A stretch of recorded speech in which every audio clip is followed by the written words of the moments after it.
Hey guys, we are finally wrapping up our coverage of Survivor 46 with a review of the season where I'll be going over my personal thoughts on the season.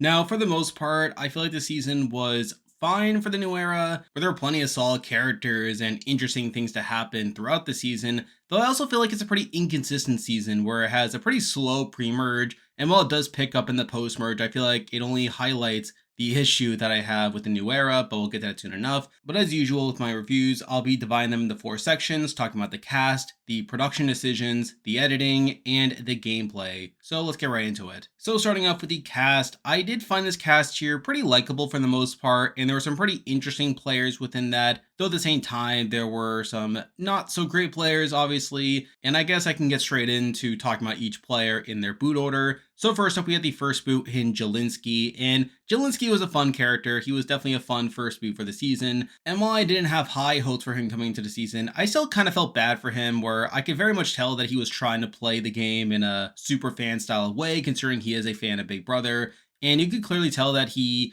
definitely tried to approach the game as if certain things within the new era didn't matter as much, like quitting the sweat challenge, with him also like not doing well at the challenge here, and with him like trying to game the journey here. And while it didn't really work with this cast, I did at least admire his efforts here, but still, he had a pretty fun rise and fall during this first episode. Next up, we have Jess, who I started to feel bad for, where coming to the season, she seemed to be a pretty fun personality, plus I kind of related to her with her being neurodivergent, though it really felt like she struggled a lot out there, not only conditions wise, but also with her tribe, where it just didn't feel like she connected with anyone on her tribe. And I felt like that led to her not having the best experience there. And then she talked about that afterwards, like with her Twitter post, talking about how like this cast didn't really show the same affection for her as maybe some other people there. Though at the same time, she also admitted that she was a recruit and didn't really know much about the game. So again, it is kind of a double-edged sword, but on the whole, I do find Jess a pretty likable figure, but someone that didn't really pop off on the TV screen that much. Next up, we have Randon, who was definitely a better player than what I was expecting, where I really had no hopes for him coming to the season, but he actually turned out alright. Now, obviously, it sucks that he got medevac, and admittedly, he wasn't my favorite character, but still, the fact that he did better than what I expected is pretty nice to see. Next up, we have Banu, who is obviously a controversial character on the show, not so much because he's problematic, but simply because he got too much screen time here, where he ends up getting the second largest pre-merge edit in Survivor history, only behind Gina from Survivor Marquesas. And admittedly, I felt like he got a bit too much content here. Like the fact that he got essentially 2 boot episodes is not ideal in my personal opinion. No, but at the same time, I do find some aspects of his character interesting, like him talking about being a massive super fan and how he's seen every season, but then he doesn't really talk or act like a super fan, where he'll talk about how he's there to win 1,000,000 hearts instead of winning $1,000,000. You have him like talking about the game as if it's trying to make him not himself anymore and that he's just this puppet being puppeted around, that he's not the real Banu. You have him like making some really bad game moves, like him telling his tribe that he essentially threw them all under the bus during the journey here.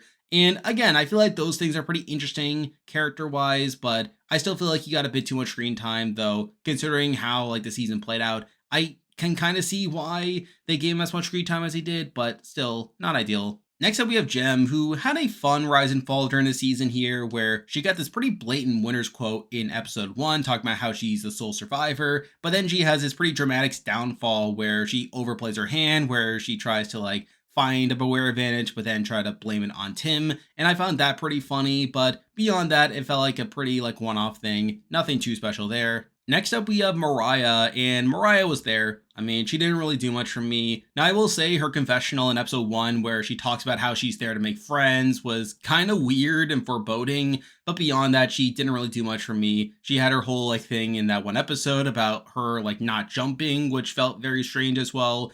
So again, she got pretty strange content, but beyond that, not really a big character in my eyes. Next up, we have Tim Spicer, and I feel like Tim is someone who could have been a bigger character on the show, but he simply didn't get that much screen time at the end of the day. Now it was funny seeing him early on, like being paranoid about the women working together, which to be fair was kind of true. Though at the same time, I feel like he has a pretty underwhelming downfall considering he was taken out in the split tribal right before the jury, so I do feel bad for him in that regard, but really he was pretty under-edited on the show. Next up, we have Soda, who was definitely trying to be a big character on the season, and she has her moments here and there, like with her trying to make music, like she was definitely one of the more musical characters on the season. But beyond that, she got undermined at multiple points where people like Tevin and Hunter wanted to target her. You also had Venus throwing her under the bus by claiming that her grabbing the immunity idol after challenges is a sign of selfishness. So I did find that aspect of her character pretty interesting, but again, she seems likable enough, but definitely not my favorite character. Next up, we have Tevin, who definitely screams out as a memorable character, though he actually is pretty under-edited on the show, which I did find pretty strange there. But despite that, he definitely left an impression on the season with him having the opening confessional. He definitely has some moments here and there. And I feel like Tevin would be fun on a return, and I wouldn't be surprised at all if he comes back for 50. But again, he's definitely one of the more likable people here. He's definitely a strong narrator, which is strange considering he didn't get more content on the show, but I would be fascinated to see how he does on a return. Next up, we have Hunter, who I think for the most part isn't that interesting of a character, though I think within that there are some interesting things to point out. First up is the fact that he's the first Hunter to play since Hunter from Marquesas, which is pretty notable. Also, the fact that he's named after a character from the Owl House is mildly amusing to me.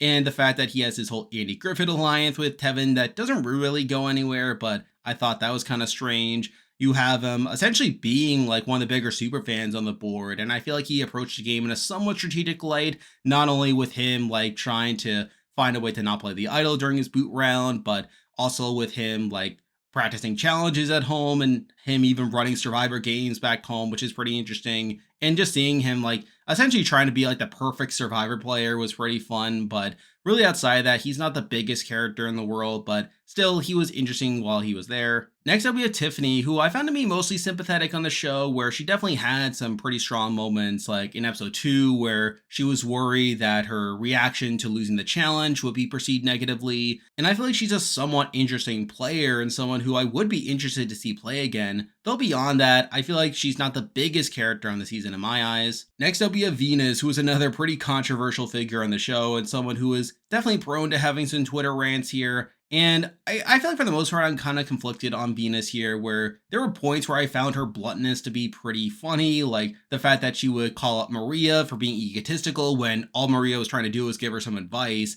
You also have her just constantly calling out people in confessionals, which is pretty funny. But at the same time, I could definitely see people finding her annoying as well. I mean, admittedly, she got a bit much at points. Yeah, not to mention that she was also pretty unaware in the game as well, which I also found kind of humorous. I do feel like Venus is someone who I don't need to see play again, but for the season that she was on, she was definitely a notable presence. Next up, you have Q, who's probably one of my favorite characters in the new era, where he had so many fun moments here, like him saying big mistake, which is pretty funny. You have a lot of his antics with his whole hide and seek game. You have him constantly wanting to quit in order to fall on his sword, but despite that, trying to play the strategic game, which I found that juxtaposition pretty funny. You have the whole Q skirt. I mean, there's so many fun moments with Q during the season, and I'm pretty glad that he was there for as long as he was. And I didn't really find him as annoying as someone like a Banu, who definitely got grading up points. I do feel like Q was genuinely a strong character, and someone who I'd be pretty happy to see play again on Survivor 50. Next up, we have Maria, and Maria is kind of fine on the show. I mean, she has her moments here and there, but doesn't really pop off on the screen. Where I feel like the thing she'll be remembered for most is her relationship with Charlie and how that kind of rose and fell, where they had the whole Malcolm and Denise parallels, which is pretty cool. And obviously they navigated the game together, only for Maria to eventually kind of betray Charlie by not voting for him at the end. And obviously now they're supposedly not friends anymore because she wouldn't own up to not voting for him at the end. So it is kind of interesting seeing that aspect to it. But I feel like on her own, I mean, Maria's not the most fascinating character in the world. But again, was a notable presence on the season. Next up, we have Liz. And Liz was fine on the show. Now, admittedly, compared to some of these other endgamers, I feel like she doesn't pop off on the screen as much. But even so, she still has some pretty notable moments. Like her whole outburst at the Applebee's reward. You have her sleeping around camp and her coming off as Dodo, despite her actually playing the game somewhat strategically and her like having all these thoughts in her head. Like the show just completely dunked on her over and over again, with her coming off as like someone sleeping around camp all the time, someone who has a billion allergies, and someone who can't really play the game. But still, she was fine enough on the show, though someone I don't necessarily need to say play again. Next up, we have Ben, and Ben was a pretty fun character on the show, and obviously he was pretty under-edited for the most part, but despite this, I feel like he had some pretty fun one-liners, like him using the word rock all the time, like him having all these, like, pop culture references. Like, I feel like he was a pretty fun and chill personality for the most part. and a largely sympathetic figure, someone who was definitely meant to be rootable. Though by the end, I do feel kind of bad for him that he basically got to the end with no win equity. But still, he was definitely a fun character and someone who I would not be opposed to see play again. Next up, we have Charlie, and I know some people online have said that Charlie's a boring character, not too dissimilar from Tommy from IOI. And I kind of see that where in a lot of ways, like he doesn't have as many big moments compared to Q. And I felt like a lot of his presence on the show is because he was essentially the big player of the season. But I still like Charlie. I feel like he had plenty of likable moments with him. I liked him as a strategic narrator in the show. I liked seeing him basically narrate his thoughts throughout a lot of the game. And at the same time, like his Taylor Swift references were kind of endearing for me. Now, at the end of the day, he's not the biggest character in the world. And again, I wouldn't be that upset if he never played again, but I liked Charlie on the show, and I feel like he was a pretty strong player as well. And finally, we have Kenzie, the winner of the season, and Kenzie was fine on the show. Now, she does have her moments, and I feel like she kind of picks up later on in the season as a character, but truth be told, I did not really like Kenzie that much as a character in the pre-merge. I felt like she came off as kind of mean-spirited on the show with the way that she talked about Banu and Jez, though at the same time, I feel like the show is meant to side with her for a lot of that, which obviously leads into her edit, which I'll be talking about later. But I feel like Kenzie herself was just kind of fine as a character, and while I wouldn't be opposed to see her play again at some point, it doesn't seem like she wants to play again right away, so that's something at least. But on the whole, I feel like this cast was pretty good for the most part, where there were some pretty standout characters, but at the same time, there are other characters that were not as notable, but they still had their moments. So on the whole, I feel like the cast here is pretty good. Now moving on to the production decisions, and to some degree, I feel like this is a step backwards in the sense that they didn't have some of the things that made 45 as good as it was, namely a tride swap, but at the same time, they don't have as many like unnecessary twists that shake up the gameplay, like the whole auction situation. Now, a lot of this is because they didn't know coming in that this season would have 90-minute episodes, where 45, a lot of the reason why they had all these like extra things is because they knew that that season was going to have 90-minute episodes from the start. While this season wasn't necessarily guaranteed to have 90-minute episodes at the time that it was filmed, which obviously led to it feeling a bit bare at points, but at the same time, it still led to us having more scenes around camp, getting us to know some of these players better, which was mildly good. Now, admittedly, my thoughts on the production of this season are not as unique compared to other New Era seasons, where I feel like it's just more the same for the most part. There isn't really that much new to draw upon, where yeah, you can talk about the different challenges they have at the journey, where I feel like the big one is the challenge that happened before the merge, where Hunter had to guess all the survivor logos, and it was really funny seeing him like actually fail it because he thought that Guatemala came before Pearl Islands. And you can also talk about the first journey where there was this whole prisoner's dilemma, which I found pretty good.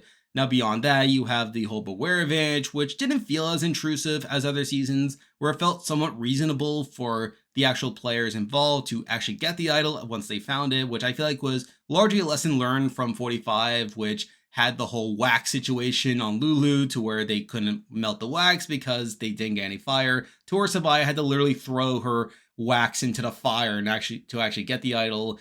But for the most part, I feel like this season is pretty inoffensive in terms of the actual production decisions, though I am expecting next season Survivor 47 to have a production style more similar to that of 45, given that they know that they have 90-minute episodes. Next up, we have the editing on the season, and this was kind of a mess, where I feel like in a lot of ways, it's a continuation of trends we've seen in recent seasons, where they've been scaling back a bit on intro packages while still having some here and there. And along with that, you have pretty similar archetypes for how they edit certain players based on how they do in the season. Like you have people like Tiffany, for instance, who you knew right away was going to be this big player, someone who was going to have longevity, but was probably not going to win by the end of it. Sort of similar to like a Drea from 42, a Shan from 41.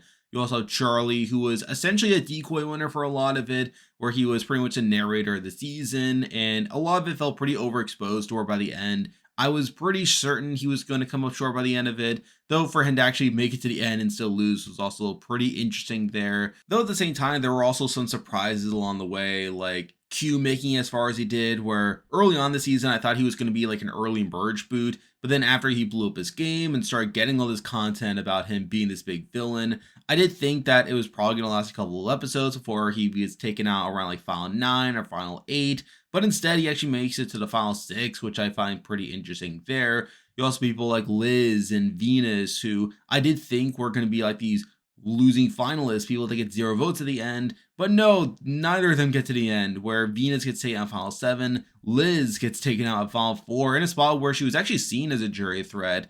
And I think that makes Liz's edit all the more confusing as well. You have people like Maria, who did have like a strong edit early on, only for her to die off by the merge. Though at the same time, it is interesting seeing her come up short by the end of it as well, to where I thought for a lot of the season that she was going to be like the second place finalist, someone who would come into the end, get some respect, but not actually get enough votes to win. But then we have Kenzie, the winner of the season, and I feel like compared to other New Era seasons, Kenzie gets her pretty standard New Era winner edit, where I feel like the trend that has emerged in recent seasons for how these winners are presented, well, they'll usually get a good but not great premiere, usually good enough to be around 5 or 6 on my power ranking, but not number 1. Then they'll kind of be like under the radar, but still consistent during the pre-merge, but along with that, some negativity and some adversity that implies that they could be in danger, and whether that's real or not, they're able to get through that. And then after the merge, they're able to pop right back up in contention. They maybe getting some great episodes along the way, but then they'll kind of like die off a bit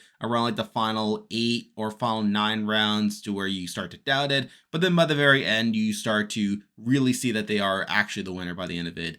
It's a very similar edit to what we've been seeing from other winners, and I think Kenzie largely fits that. Now, admittedly, I think I came down a bit too hard on her during the pre-merge where she got her negativity, or even though I was aware about this negative trend that we saw from other New Era winners, I wasn't entirely sure if the show was intending for us to side with Kenzie, as she was like talking negatively about Banu and Jess, how having to deal with them is annoying. But I think in retrospect, I did come down a bit too hard on them. But even so, I felt like she got good enough content by the end of the pre-merge to where she was able to bounce back up. And really from the merge on, she was the clear frontrunner for me, where I feel like with me having doubts about Charlie and Maria, I think that really caused Kenzie to be the frontrunner for pretty much the entire season from then on out. And it wasn't really close. I feel like Kenzie was by far the frontrunner to win by the end of it, and I ended up being right.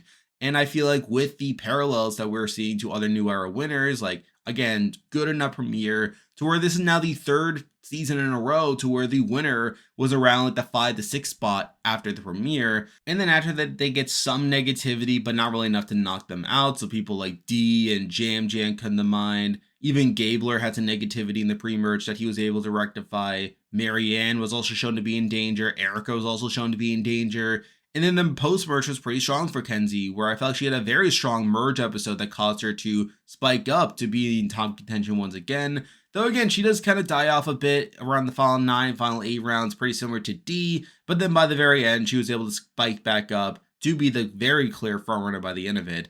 So I think at this point, we are starting to see this very clear pattern for how winners are being presented in the New Era. And I feel like this will be pretty useful, obviously, moving forward. Though it wouldn't shock me if this is like a co-wrong situation where there was such a divide between the Edge community, where they saw Kenzie as the frontrunner, and the non-Edge community, people like Charlie, who people assume would play the better game, will win because of that, only for them to not do so. And I could see that divide causing the production crew to potentially switch up the editing style in 47 to where it wouldn't shock me if 47 shakes things up, but for now, this is sort of where we are and what things to look for moving forward. So all in all, I find the editing here to be mostly standard with what we've gotten in the New Era so far, and I feel like with us learning more about how the New Era likes to present things, I think it'll be interesting to see how these trends apply moving forward, whether 47 will have a similar trajectory, or if they're going to see how obvious things were and that maybe it's time to shake things up.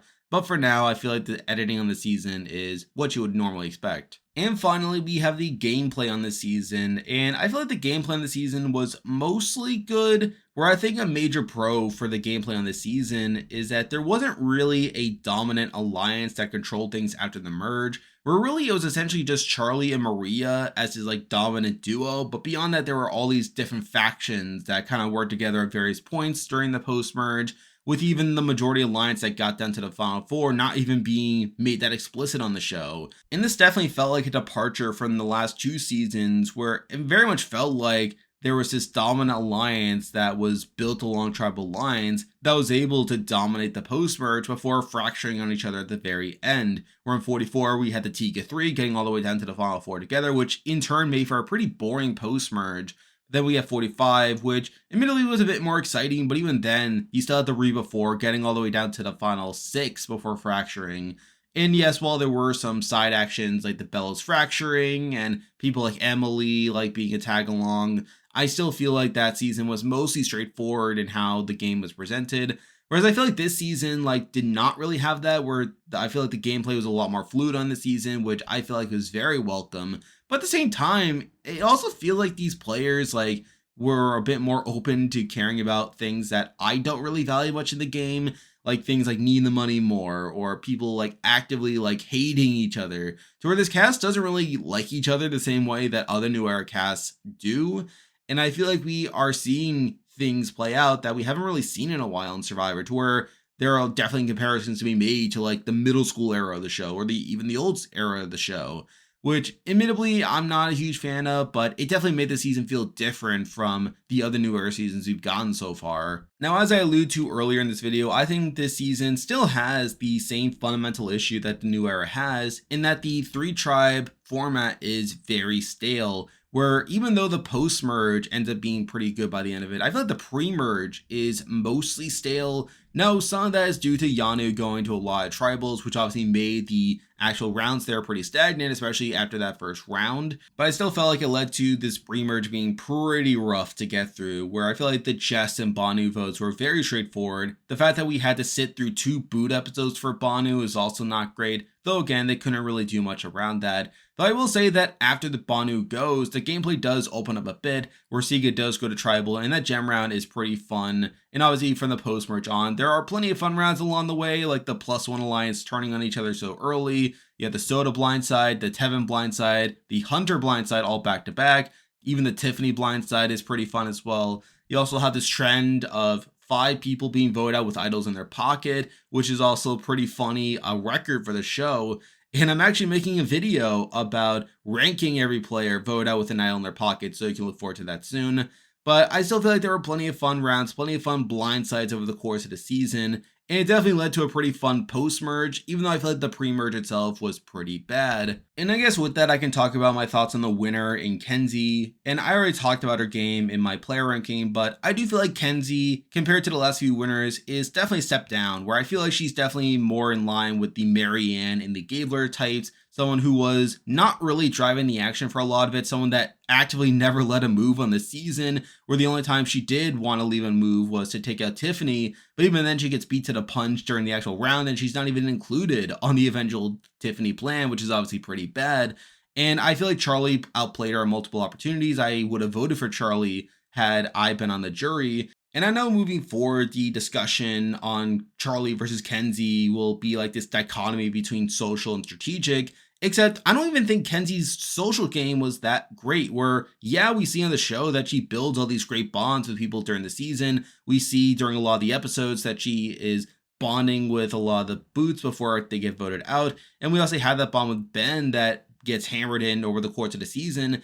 Except a lot of those don't even matter by the time of the actual jury vote, where Hunter, someone she was shown having a relationship with, and someone who was very high on her in his exit interview, doesn't even vote for her on the jury, where he votes for Charlie. You have Ben, who, despite getting a bevy of content of the Ben and Kenzie relationship on the show, not only does not save her from fire, but he also would not have even voted for her if it had been a tie. So that doesn't really lead anywhere. And she only wins the divided 3 vote in a spot to where, had Charlie gotten the vote of Maria, his closest ally, that Charlie would have won the game over her, which is also pretty bad. And I feel like Kenzie doesn't really do much actively to get Maria's vote, where I feel like a lot of the reason why she got Maria's vote that won her the game is because she happened to be the one in the fire making challenge. So in a lot of ways, I feel like Kenzie wins by Charlie being better positioned with Ben at the Final Four, to where Ben puts her in fire instead of Charlie, which I don't think Ben was really intending there, but it is funny how Kenzie essentially wins by being worse socially compared to Charlie there.